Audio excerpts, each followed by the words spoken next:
दोस्तों, दुआ मुसलमान का हथियार है। आप दुआ से अपनी हिफाजत खुद कर सकते हैं।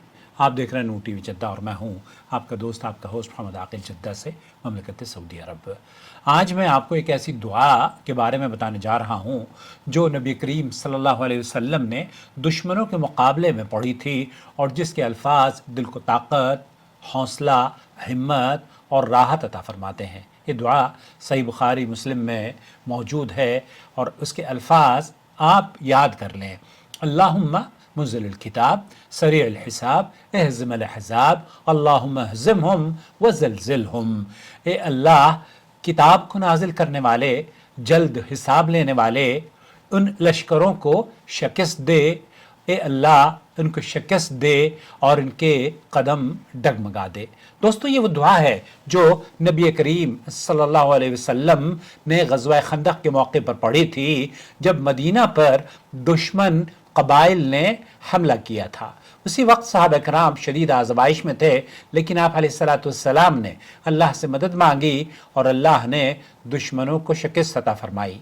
ये दुआ हमें सिखाती है कि जब भी कोई बड़ी रुकावट, दुश्मन या मुश्किल हमारे सामने आए तो हम अल्लाह से उसी तरह मदद मांगें जैसे अम्बिया और असलाफ और सल्फ़ सालिहीन ने अल्लाह से मदद मांगी। चाहे आप किसी दीनी महाज पर हों या दुनियावी चैलेंज का सामना कर रहे हों, ये दुआ दिल को ताकत, हिम्मत, राहत और हौसले को बुलंद करती है और अल्लाह रब्बुल आलमीन की मदद को जल्द लाती है। आज के दौर में जब आपको किसी जालिम का सामना हो या दुश्मनों के मुकाबले में खौफ आपको महसूस हो रहा हो, तो नबी करीम सल्लल्लाहु अलैहि वसल्लम की ये दुआ हमेशा याद कर लें, पढ़ लें, अपने आप भी याद करें, अपने बच्चों को भी पढ़ाएं। अल्लाहुम्मा मुंज़िल किताब सरी अल हिसाब एहज़िम अल अहज़ाब अल्लाहुम्मा हज़िमहुम व ज़लज़िलहुम।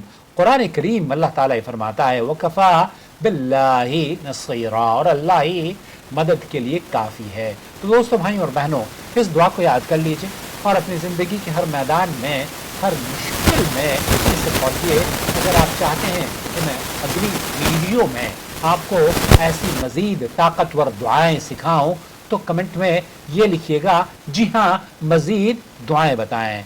और इस वीडियो को शेयर कीजिए ताकि ये दुआ हर मुसलमान के दिल की ताकत और उसकी राहत और अमन और सुकून की वजह बन जाए। अल्लाह हम सबको हिफाजत अता फरमाए और मुश्किलात में सब्र की तौफीक बख्शे। आमीन या रब।